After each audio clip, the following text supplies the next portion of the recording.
What was my recollection of the game? Sorry, was it? Yeah, I remember it being obviously it was a big game at the time.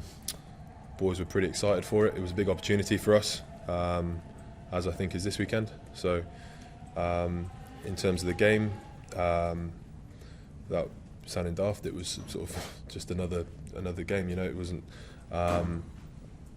anything beyond the way you'd prepare for another game, or which I think is probably key this weekend, is treating it like another game, not getting sort of carried away with the occasion. So yeah, I think it'll be pretty exciting.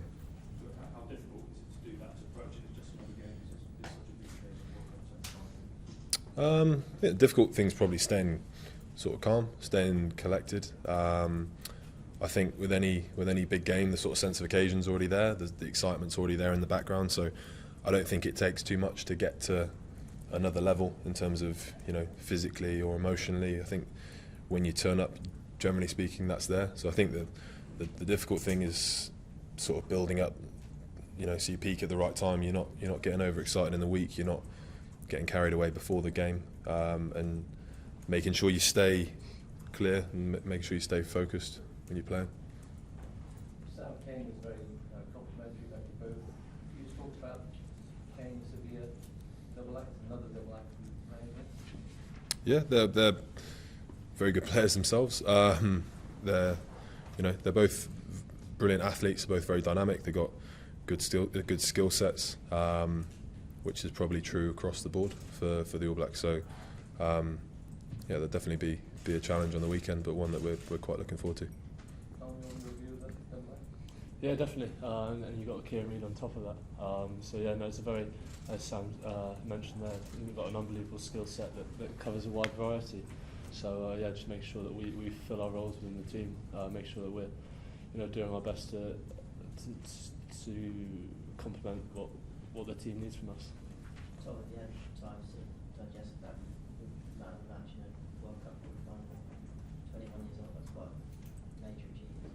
He's not stopped going on about it. Things move on quickly in World Cup camps. He says about the handshake as well. Sorry? The handshake. Oh, wait, which question are you going for first? Yeah, no, the Alan Partridge moment. That's what it's going for. Yeah, I've been sent that a few times. I think my brothers enjoy it the most, to be honest. But yeah, no, as I said, things move on quickly in the World Cup camp.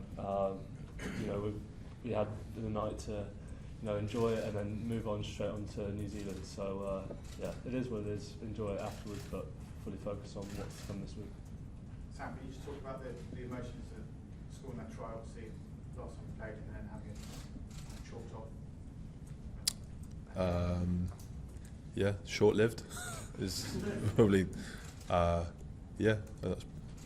Any more? No, it wasn't a try, so it wasn't really an awful lot to. Did you guys look back at that? I mean, how did you kind of take it at the time when you went through the kind of analysis? Nah, because we had a game the next week, so we had Japan after that, so we sort of moved on pretty quickly to the next week. I think it's the same as any moment in any game that doesn't, you know, happen. It could have been consequential, but it wasn't in the end, so there's not much point dwelling on it. Sam, just how important is discipline going to be on Saturday? Yeah, huge. They're obviously a very dangerous attacking side. They obviously like to play rugby in your half. So in terms of you know, purely territorial side of things, you want to keep them out of there. So discipline and cheap penalties have certainly been an easy in for them, and one that you don't really want to give them. So yeah, pretty big. Rock, paper, scissors. You want to? Yeah. Sam Jones put on quite a performance for us all yesterday. What did the players make of it? Yeah, it was good. I thought it was pretty funny, but pretty to the point. What do you guys think? Well, we all loved it. Yeah. I was just wondering what sort of belief he instills in you guys, because he quite clearly thought that no one thought that England could win this weekend. What does he do to instill belief in you guys again like this? It's a good question.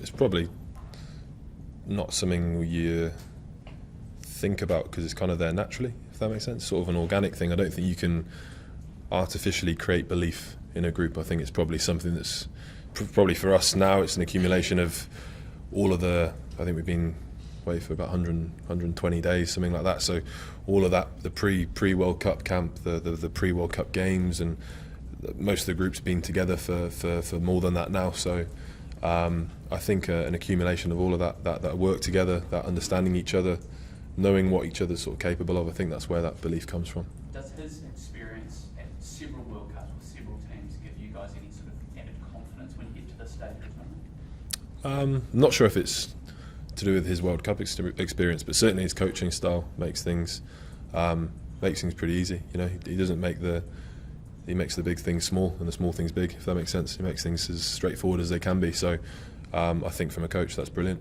It gives you, sort of simple things to think about. He doesn't make things more complicated than they need to be, and I think it means we can, free yourselves up on the pitch and really enjoy yourself.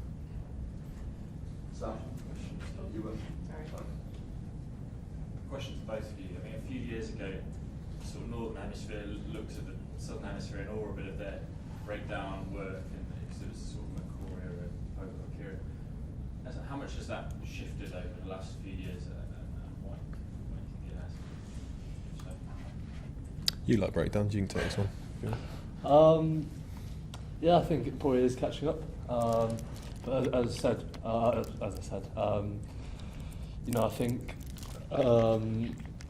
teams, especially coming from the Premiership, developing that style, and then coming onto the international stage. I think the way the rugby's going, you see the benefits of that free flowing game and attack, and the ability to slow ball down at the breakdown, especially defensively, is massive, especially on the international stage. Momentum's huge, and to be able to stop that or speed it up is massive.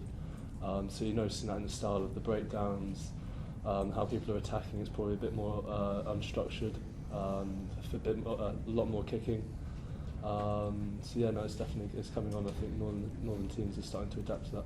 I think everyone's probably got better as well. Like same with any sport. As soon as the longer it goes on, and the better people get, the difference between those that are very good and those that are good gets smaller. Those at the top and those in the middle. So I think now you're at a point where there's, I think this is probably one of the most competitive World Cups, because you couldn't have called a game. You couldn't tell who would beat who, because I think most teams have got better. When you were sort of younger, a few years back now, who would you have looked at growing up in that area? The breakdown. Yeah. Probably guys like you're obvious, Richard McCaw, David Pocock, guys like that really made a difference. Guys like David Pocock probably was so good at it that he made teams change, because they had to change the way they played against them, because if they didn't, and they didn't sort out their breakdown and attack, then they wouldn't get anywhere. So that's probably who I looked at, definitely. Sam and Don, you were 10 and 9 years old. The last time the All Blacks lost the game at Rugby World Cup. How can you make history, please? Just a simple answer for general people. What's the question? How did you make history? How you're asking how we can beat them? Yeah, exactly. I think by being the best that we are on the weekend. I think in terms of how we play, we'll stick to the things we're good at and bring the best versions of ourselves. I think that's might be a bit cliche, but that's all you can really do. So I think we all believe that if we can do that, then there's no reason why we can't win. You've seen this a bit of an inseparable couple now, you two. They stick us in media together. We don't get a choice in this. Sorry, we didn't get to choose this at all. Are you good mates? Could you be good mates? Do you think it could be a fruitful We're relationship? colleagues for a start. We got on fairly well. No, Yeah. He's always hanging out with Joe Marler and Dan Cole. And Dan Cole. Yeah, they've formed a bit of an inseparable trio now. Really, Do you reckon going forward next few years, this could be a sort of become sort of Socially. close mate? Yeah. maybe. Yeah. Business is business. Yeah, maybe. Tom's having you're gonna have a get together at your house when we get back, aren't you? You're gonna invite myself and Marla and Dan Cole. Cole. I'm sure we'll all turn up. So yeah, that's probably where we're at. You talked about doing the things you do well, and line-out tradition is strengthening that last game against New Zealand. Didn't go so well in the end, we lost a few. How much focus is there on making sure that we don't repeat that this time? with Steve Borthwick in charge of it, is always a pretty big focus on it, mate. Yeah, it's something we take seriously every game. I think it's something we kind of pride ourselves on. So, yeah, I don't think there'll be a big focus on it, but I think that's sort of become the norm for us now. Has anyone got the forfeit of having to take you guys out to lunch yet? That was one Tom told us about the other week. You say forfeit, but yeah. No one's had the pleasure. No one's gone to the second dice yet, so Yeah, doing all been a right. very well-behaved group so far. So did you read the praise you got for subduing the Australian back row? Did you see how much credit you got for that? Did you take notice of it? Not really, no. As we said before, I think social media is probably a bit irrelevant when you're in camp, and as I said, things move on quickly when you're in camp. Obviously, that night to enjoy it with your family, your friends, teammates, colleague, and then you're straight on to the next job. You can't really settle. Sorry to all of you guys, but you're a bit distracting, so we kind of tend to look inwards at times. Do But you think the New Zealand will be harder, their back row will be harder than Australia? It's a different test, obviously, but are they better? Are they harder? probably different style. I don't think you could say they're better or more difficult to play against, but certainly a different style of play. Probably slightly more of an attacking side to them, and probably, I mean they go pretty hard at the breakdown, but probably more of an attacking threat, I think.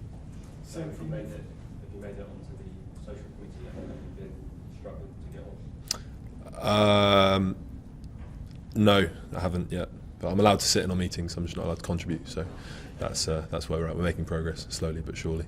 Final question there. So from your experience and also from what you've studied of them during this tournament, what's the key thing you have to get right against the All Blacks to give yourselves a chance?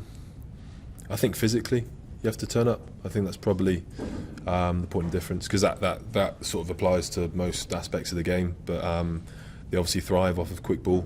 They obviously thrive off of line breaks are very good on counter attack. So I think defensively you've got to be on the money there. I don't think you can afford to sort of lapse there.